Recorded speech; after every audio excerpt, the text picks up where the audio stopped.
eu sou a Gabi Fadel e bem-vindos a mais um Fadel News. Dessa vez diretamente do meu quarto, porque eu tava morrendo de calor e precisava muito de um ar-condicionado. Agora, este Fadel News vai ser bem internacional. A gente vai falar de vários países diferentes aqui. E eu sei que vocês já sabem, tem coisa bizarra muito grande acontecendo no mundo. Então aperta seus cintos, tá? Que vai ser intenso. Prepare-se para a nossa viagem ao redor do mundo, que a gente vai falar de muito país aqui. Começando pela Tailândia. Acontece que 3 brasileiros foram presos por tráfico internacional de drogas na Tailândia. Isso aconteceu nessa segunda-feira, no dia 14, lá em Bangkok, que é a capital da Tailândia. Ao todo, foram 15,5 quilos de cocaína que pegaram nas malas desses brasileiros. E todo mundo começou a falar muito disso, porque a gente já teve um brasileiro recentemente que morreu por tráfico de drogas lá na Tailândia, porque é um crime que é passivo de pena de morte por lá. E nesses casos onde a pessoa é condenada por pena de morte, não adianta fazer apelo, que não tem jeito. A Dilma mesmo, isso foi na época do governo da Dilma, ela fez vários apelos pro governo da Tailândia pra soltar o brasileiro que tava lá, e não foi solto, ele foi fuzilado. Não é nada leve. Então tava todo mundo falando muito disso, do que iria acontecer com esses brasileiros. E um desses brasileiros é uma moça mineira chamada Mary Ellen Coelho da Silva. A família da Mary ficou muito desesperada, eles nem sabiam que ela tava indo pra Tailândia, qual que tinha sido o rolê. Só souberam quando ela entrou em contato com a irmã, explicando o que tinha acontecido. E, obviamente, todo mundo se desesperou por causa da pena de morte que seria possível lá. Bom, o que eu não sabia é que o advogado que foi contratado pela família pra conseguir ver o que iria ser feito com ela, né, enfim, pra cuidar do caso dela, disse que ela não corre risco de pena de morte, porque pena de morte por tráfico de drogas na Tailândia é só pra heroína. Eles também falaram que provavelmente ela foi uma mula de drogas, que talvez ela nem soubesse o que ela tava levando, que tinha chance de terem feito a mala pra ela e dado a mala pra ela sem ela saber, e que eles iriam tentar ver a possibilidade dela fazer a pena dela aqui no Brasil ao invés de lá na Tailândia. E fica aqui o meu pedido, tá? Se alguém magicamente diz pra você que tem uma passagem pra você ir pra um país exótico, assim, e que você precisa levar uma mala pra eles, não leve. Não leve. É óbvio, é nítido que isso não vai dar certo, tá? Então, assim, só pra gente estar na mesma página, né? Não leve a mala de drogas, que obviamente são drogas. Inclusive, na matéria, eles falam assim, ó, era uma quantidade de drogas pequena com ela, apenas 9 quilos. Gente, como assim apenas 9 quilos é uma quantidade pequena? Quantos quilos de droga esse povo leva na mala? A mala só pode ter, tipo, 23 quilos. Vai levar os 23 quilos de droga na mala e quer que não seja pego por 9 quilos. E é pouco, o cara dizendo que é pouco. Bom, enfim. A família da Mary tá bem feliz por saber que ela não corre esse risco da pena de morte. E agora a gente vai ter que ver quais são os próximos passos desse caso. Se ela vai conseguir fazer a pena dela aqui, ou se vai ser lá, qual vai ser a condenação dela. E, gente, por favor, né? Quando vai pra esses países, toma cuidado, pelo amor de Jesus Cristo. Não aceita mala de estranho. Não vale a pena. Não vale a pena. E agora a gente vai viajar aqui de volta pra América do Sul, pra Colômbia. A Colômbia é o 6º país da América Latina a descriminalizar o aborto. Antes, a Colômbia permitiu o aborto só em 3 casos. Estupro, caso o feto tivesse alguma má formação, que ele não conseguisse viver fora do útero, e caso a vida da mãe corresse risco. Mas agora, qualquer mulher colombiana pode abortar até as 24 semanas. Esse foi o ponto que foi mais polêmico. 24 semanas já são 6 meses. Muita gente ficou horrorizada que você poderia abortar um feto de 6 meses já. Aí eu fui pesquisar, porque realmente falei, nossa, 6 meses me parece muito. Eu descobri que são poucos os países que deixam que você tenha um aborto livre por tanto tempo assim. Basicamente, os países que até então, antes da Colômbia, que permitiam um aborto tão tardio, eram os Estados Unidos, que era ali por volta das 22 a 24 semanas, a China, o Canadá, que é ainda mais bizarro, que é até o parto, e algumas regiões da Austrália. Na maior parte dos outros países, esse limite fica ali por volta das 12, 14 semanas, mais ou menos. E aí são 2 conceitos diferentes que são usados para você decidir. Um é até esse feto já ter um sistema nervoso, já tá um pouco mais formado, que é esse limite menorzinho, né, de 12, 14 semanas. E o outro é o limite de até quando esse feto conseguiria sobreviver sozinho, sem a mãe, sem estar dentro do útero. Essa é uma conquista e tanto pro direito das mulheres na Colômbia, mas eu fiquei curiosa em saber a opinião de vocês sobre o limite de tempo para essa decisão na Colômbia. 24 semanas, 6 meses, você acha que é um limite razoável ou você acha que poderia ser um pouco antes? Fiquei curiosa de saber a opinião de vocês, tá? Pode deixar aí nos comentários. E agora, senta que essa história agora vai ser bem bizarra, tá? Esquisitíssima. Em Manaus, está sendo investigado um professor de anatomia de uma universidade por tráfico internacional de órgãos. Ele foi afastado do cargo e foi cumprido mandato de busca e apreensão para averiguar tudo. Aparentemente, ele está sendo investigado pelo tráfico de uma mão e 3 placentas que passaram por um processo de plastinação, que é assim, um processo meio moderno de conservação de órgão, onde você tira basicamente todos os fluidos daquele órgão. Usa alguns químicos para isso, e isso faz com que os tecidos fiquem sem nenhum cheiro e fiquem muito duráveis. Só que aí que a história vai ficar cada vez mais bizarra, tá? Aparentemente, ele teria mandado esses órgãos pra Singapura. Só que quando você pensa em tráfico internacional de órgãos, você pensa o quê? Que é tipo um mercado negro, né, pra cirurgias, por exemplo, uma pessoa tá precisando de um rim, né, alguma coisa. Só que, pô, as pessoas geralmente não precisam de placentas, né, e mão também é difícil você implantar uma mão desse jeito. Ainda mais que passou por um processo desse jeito de químico, não vai ter mais o que você fazer com aquilo, né? O rolê é que isso teria sido vendido pra um designer de roupas indonesiano. Pega essa fita agora. O designer seria o Arnold Putra, que é um dos caras mais ricos da Indonésia. Inclusive, ele teria a maior coleção de carros da Indonésia. E ele é conhecido por fazer peças feitas de ossos. Ele já teria feito uma jaqueta com costelas humanas. Tem uma bolsa que seria feita com a espinha de uma criança, que ele diz que é tudo eticamente conseguido, consegue as coisas todas de uma maneira ética, que essa espinha de criança teria vindo do Canadá, que é um lugar onde você pode ter partes do corpo assim como coleção, e ele faz essas peças de roupa com esses negócios. Então, esses pedaços teriam sido enviados pra esse cara fazer novas peças de roupa. Turma com um barulho desse, tá? Tem um cara na Indonésia, podre de rico, que resolve que vai fazer peça de roupa com osso, com placenta, com...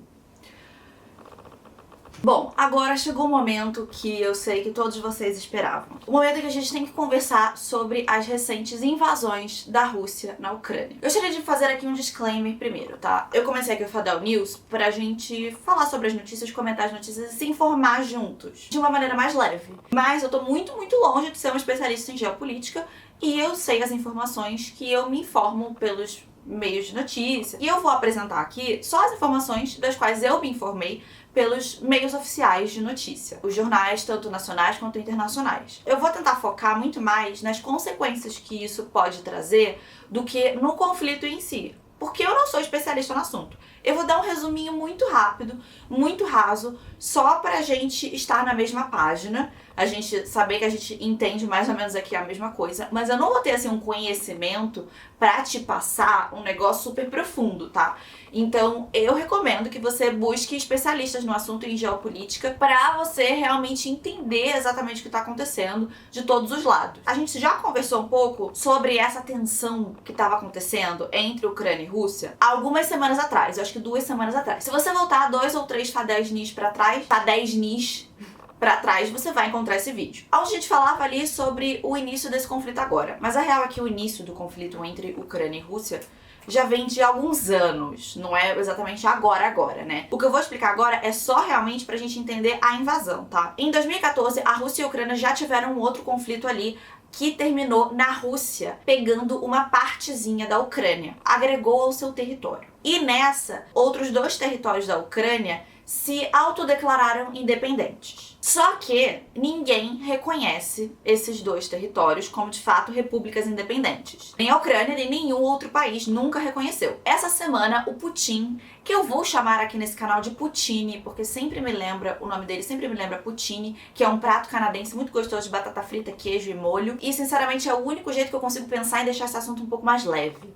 Eu tenho uma necessidade fisiológica de fazer um pouquinho de piada com tudo. Só que esse assunto é muito pesado pra fazer piada, mas eu posso fazer uma piadinha com o nome do Putin, que agora vai ser Poutine nesse canal. Tá, e você pode trocar a foto do Putin por uma foto de um Poutine. A partir de agora, o Putin nesse canal é Poutine. E essa vai ser a nossa piada interna, que é o máximo que dá pra fazer. Realmente, eu não consigo deixar esse assunto mais leve do que zoar o nome do presidente da Rússia. É o máximo que eu consigo fazer. E eu preciso fazer pelo menos alguma coisa pra isso não ser, assim, muito terrível. O Putin, essa semana, assinou esse decreto, onde ele reconhecia a independência dessas duas partezinhas ali da Ucrânia que se autodeclaram independentes. E todo mundo já ficou meio assim, né? Porque falou, isso não é um bom sinal. E, a partir disso, ele invadiu a Ucrânia, dizendo, a desculpa dele seria de que ele estava salvando a Ucrânia dos nazistas, dizendo que tinham forças nazistas dentro da Ucrânia e que seria contra isso que ele estaria lutando com essa invasão. Essa invasão foi agora na madrugada, de quarta para quinta. O que muita gente especialista esperava é que essa invasão fosse uma invasão parcial, só ali nessa parte onde tem essas áreas já separatistas e que meio que parasse por ali. Só que a capital, Kiev, capital da Ucrânia, foi bombardeada também. E os exércitos começaram a avançar em direção à capital. Eu tô gravando esse vídeo na quinta-feira, então não tem como a gente prever o que vai ter acontecido até então, quando esse vídeo for pro ar.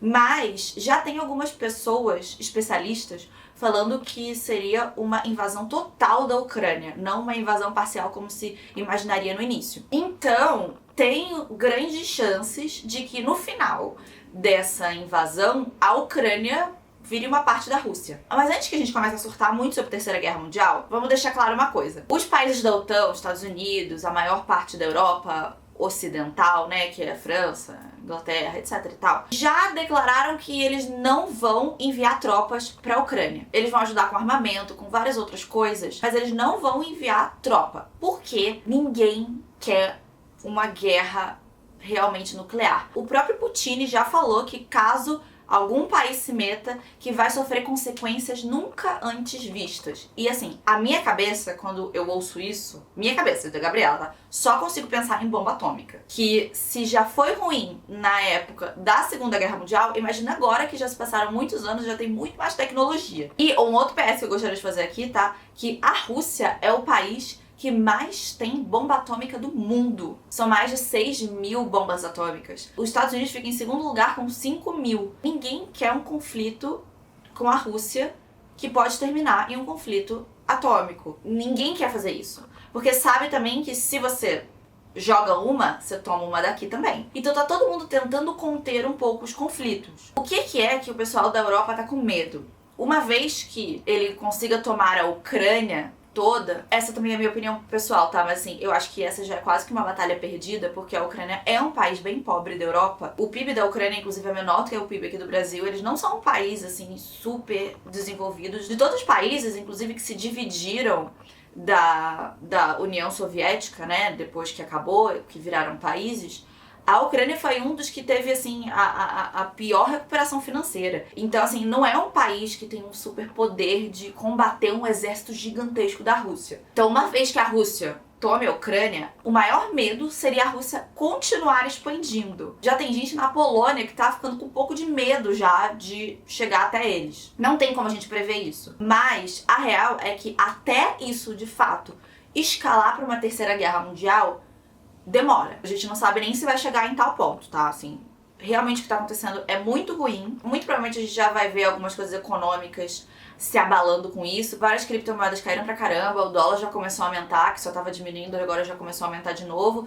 E esse tipo de coisa. Mas numa escala, assim, de guerra mundial, se for acontecer, não vai ser agora, ainda demora. Se a gente expandir ainda mais, digamos que tenha, que não é uma coisa que é garantia de acontecer, mas digamos que tenha uma terceira guerra mundial, isso dificilmente afeta o Brasil, tá? Não precisa se desesperar de achar que a gente aqui vai se meter numa guerra. É muito, sim, muito, a chance muito baixa disso acontecer. A gente é muito café com leite aqui, a gente não tem nem poder bélico, armamentista, exército pra tudo isso, pra gente se meter num negócio desse. E, no geral, historicamente, a gente dificilmente se mete em guerra, assim. Só na Segunda Guerra que a gente fez uma pequena participação ali, um feat que a gente cantou assim, uma linhazinha com todo mundo ali no final da música da Segunda Guerra. Aparição curtíssima, muito pequena, bem no finalzinho. Muito difícil a gente se meter nesse tipo de coisa, então não tem por que a gente se desesperar de achar que a guerra vai chegar aqui. As consequências realmente são pro povo ucraniano. As imagens do pessoal fugindo da capital, Kiev, são impressionantes. Gente se escondendo nos metrôs. Eles não sofreram só um ataque físico, né, de exército, de bombas, mas sofreram também um ataque na internet, então muita gente ficou sem internet, ficou sem conseguir se comunicar lá, e é esperado que talvez possa acontecer outras coisas, e essa parte é muito ruim de ver de acontecer uma guerra. Mas a gente não precisa se desesperar a ponto de achar que vai acontecer alguma coisa com a gente aqui. Demora muito, muito, muito, muito até alguém sequer pensar em Brasil. Então não precisa se desesperar nesse sentido. Mas é realmente horrível assistir um conflito desse, uma guerra desse, de países até hoje com mentalidade imperialista. É bizarro. Eu acho surreal acontecer uma coisa dessa até hoje, 2022. Sinceramente, minha opinião pessoal, não era nem pra ter fronteira. Se a gente fosse realmente uma sociedade evoluída de verdade, não teria nem necessidade disso. Nem sei se um dia isso vai acontecer, mas é surreal assistir isso. É surreal assistir a vida de pessoas civis que não tem nada a ver com isso ser, às vezes, destruída por causa disso. É muito ruim pensar no que homens com poder são capazes de fazer, sabe? Pra manter o poder, pra ter mais poder. É horrível pensar nisso. Mas eu espero que eu tenha acalmado possivelmente um pouco o coração de vocês com esse vídeo, porque eu sei que tem muita gente que fica muito desesperada com o que vai acontecer. E a gente não precisa ter, assim, achar que isso vai afetar a nossa vida de uma maneira tão direta assim.